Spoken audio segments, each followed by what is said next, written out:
अब हम आपको यह बताएंगे कि भारत से लेकर अमेरिका तक जिहाद शब्द आज क्यों गूंज रहा है और दुनिया के सबसे पुराने लोकतंत्र अमेरिका और दुनिया के सबसे बड़े लोकतंत्र भारत को जिहाद से क्या नई चुनौती मिल रही है कि दोनों ही जगह वहां के नेता जिहाद की बात कर रहे हैं।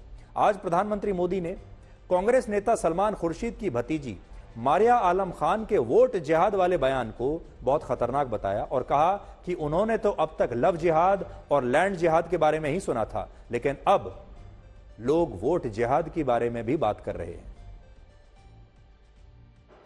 इंडी गठबंधन की एक और रणनीति की पोल उसके ही नेता ने देश के सामने खोल दी है।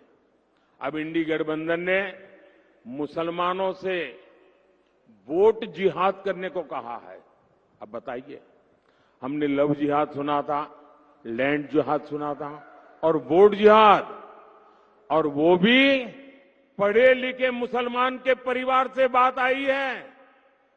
सामान्य मदरसा से निकले हुए किसी बच्चे ने नहीं कहा है।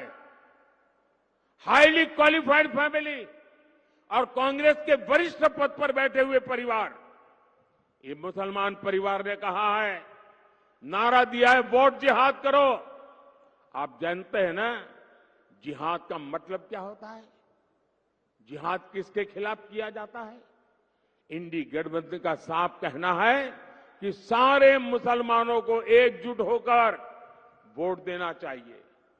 इंडी गठबंधन ने लोकतंत्र के उत्सव में वोट जिहाद की बात करके लोकतंत्र का भी अपमान किया है, संविधान का भी अपमान किया है। तो भारत के पूर्व विदेश मंत्री सलमान खुर्शीद के परिवार की तरफ इशारा कर रहे थे प्रधानमंत्री और कह रहे थे कि इतना बड़ा परिवार, भारत के पूर्व विदेश मंत्री का परिवार आज वोट जिहाद की बात कर रहा है। वर्ष 2014 में प्रधानमंत्री बनने के बाद ये नरेंद्र मोदी का पहला बयान है जिसमें उन्होंने अपने मुंह से लव जिहाद और लैंड जिहाद शब्द का इस्तेमाल किया है और ये वो शब्द हैं जिनका उपयोग हमारे देश में बड़ा सांप्रदायिक माना जाता है। अगर कोई न्यूज एंकर भी ये बात बोल दे तो एफआईआर दर्ज कर दी जाती है। लेकिन यहां एक विरोधाभास भी है कि जब मुस्लिम नेता या कट्टरपंथी और आतंकवादी संगठन जिहाद शब्द का प्रयोग करते हैं तो उसे बिल्कुल बुरा नहीं माना जाता। उसे माना जाता है कि यह तो एक धार्मिक शब्द है, तब इस शब्द पर कोई बहस नहीं होती। लेकिन कोई और अगर इस्तेमाल कर दे तो लोगों को बुरा लग जाता है। और अब आप ये देखिए कि अमेरिका में जिहाद शब्द आज क्यों गूंज रहा है। इस समय अमेरिका की तमाम बड़ी बड़ी यूनिवर्सिटीज और कॉलेजों में जिहाद के लिए संघर्ष हो रहा है और हजारों छात्र फिलिस्तीन और हमास के समर्थन में विरोध प्रदर्शन कर रहे हैं।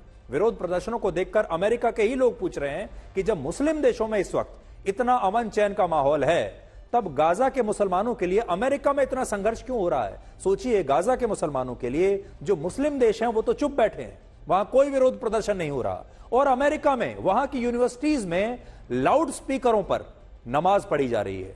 क्या यह अमेरिका के खिलाफ कोई जिहाद है? लाउड स्पीकर्स पर वहां लोग नमाज पढ़ रहे हैं। यह सवाल अमेरिका के पूर्व राष्ट्रपति डोनाल्ड ट्रंप ने भी आज उठाया और कहा कि वो अमेरिका में जिहाद को कामयाब नहीं होने देंगे। तो देखिए, अमेरिका जैसा देश भी अब जिहाद से डर रहा है क्योंकि धर्मनिरपेक्षता के नाम पर, फ्रीडम ऑफ एक्सप्रेशन के नाम पर अमेरिका भी जिहाद से ग्रस्त है।